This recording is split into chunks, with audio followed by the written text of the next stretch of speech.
നമസ്കാരം. വടകര ലോക്സഭാ തെരഞ്ഞെടുപ്പ് പ്രചാരണ വേളയിൽ വലിയ രാഷ്ട്രീയ വിവാദങ്ങൾക്ക് തിരികൊളുത്തിയ കാഫിർ സ്ക്രീൻഷോട്ട് കേസിൽ അന്വേഷണം കർശനമാക്കാൻ നടപടികൾ ആരംഭിച്ചു. വിഷയത്തിൽ സമഗ്രമായ അന്വേഷണം നടത്തുന്നതിനായി നിയോഗിക്കപ്പെട്ട പ്രത്യേക അന്വേഷണ സംഘം ഇന്ന് വടകരയിൽ യോഗം ചേരും. അന്വേഷണത്തിന്റെ പരിധിയിൽ ഏതൊക്കെ കാര്യങ്ങൾ ഉൾപ്പെടുത്തണം എന്നത് സംബന്ധിച്ചുള്ള പ്രാഥമിക ചർച്ചകൾ ഈ യോഗത്തിൽ നടക്കും. കേസിലെ നിലവിലെ പുരോഗതിയും നേരത്തെ തയ്യാറാക്കിയ ഫയലുകളും പ്രത്യേക സംഘം വിശദമായി പരിശോധിക്കും. തെരഞ്ഞെടുപ്പ് പ്രചാരണത്തിന്റെ അവസാന ഘട്ടത്തിലാണ് വലിയ കോളിളക്കം സൃഷ്ടിച്ച സ്ക്രീൻഷോട്ട് വിവാദമുണ്ടാകുന്നത്.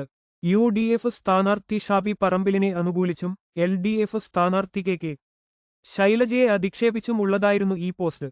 ആദ്യം യൂത്ത് ലീഗ് പ്രവർത്തകൻ മുഹമ്മദ് കാസിമിനെയാണ് പോലീസ് പ്രതിചേർത്തിരുന്നത്.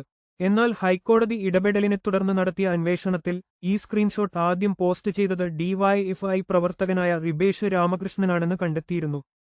ഇതിനുശേഷം അന്വേഷണം മന്ദഗതിയിലായ സാഹചര്യത്തിലാണ് ഇപ്പോൾ പ്രത്യേക സംഘം രൂപീകരിച്ച് അന്വേഷണം ഊർജിതമാക്കുന്നത്.